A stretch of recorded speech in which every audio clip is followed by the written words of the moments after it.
Previously on The Other Chef. Yeah, I know. I've been gone for a month.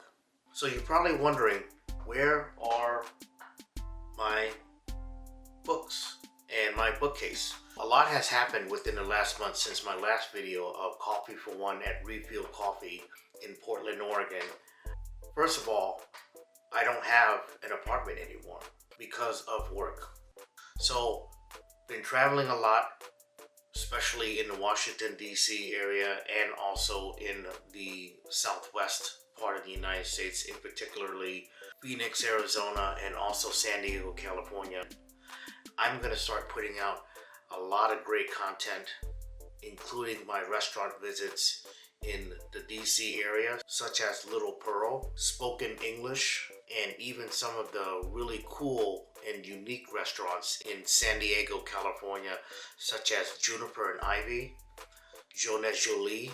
Some other great news is that I'm finally starting a blog to coincide with the vlog on the channel, so that you'll get an in-depth review of the foods I've eaten in some of these wonderful restaurants, and also checking out the ambiance and scenery around that area. So hopefully when the website will be up, I will give you guys more information on what's going on.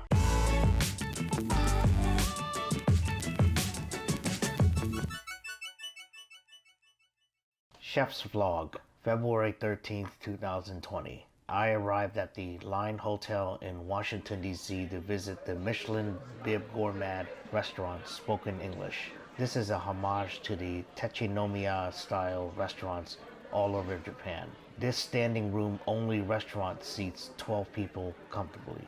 I started my meal with a barley tea. Not caffeinated, but a great start to a unique meal. The alcoholic beverage for tonight was an international lager, also out of DC, called Tuk Tuk. Very light with a pleasant aftertaste. I started with 3 skewers off the menu. First was Brussels sprouts with miso and crispy onion. Next was a Japanese sweet potato with herb butter. And last was a Green Hill camembert with fermented honey, olive oil, on toast. All hit the mark, especially the camembert. I love the char of the flavor coming off the grill, especially for the sweet potato. My second off-menu item was a velvety and briny uni royale with seaweed and salmon roll with a nice pop of saltiness with every bite. And now for the first set of the chef's chicken yakitori. First, I was presented with some fragrant rice, followed by some crispy chicken skin, chicken liver mousse on house-made milk bread, which was to die for, and a perfectly executed spring roll stuffed chicken wing like my mom would make at home.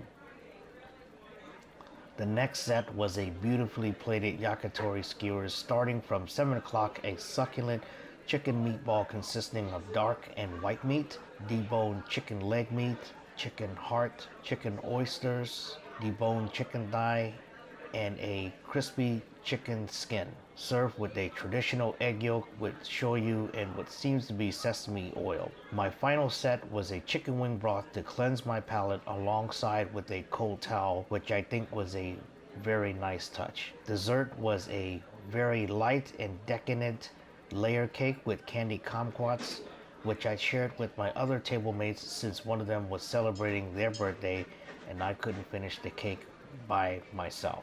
Overall, a wonderful experience. I had this pleasure to speak to Chef Erik, and he even signed my menu. And he hoped to see me at their sister restaurant, also at the Line Hotel, Brothers and Sisters.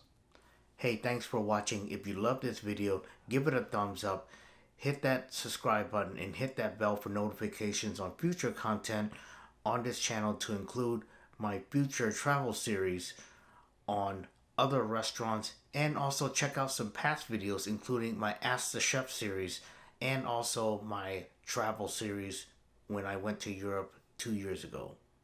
Thanks for watching, and I'll see you on the next video.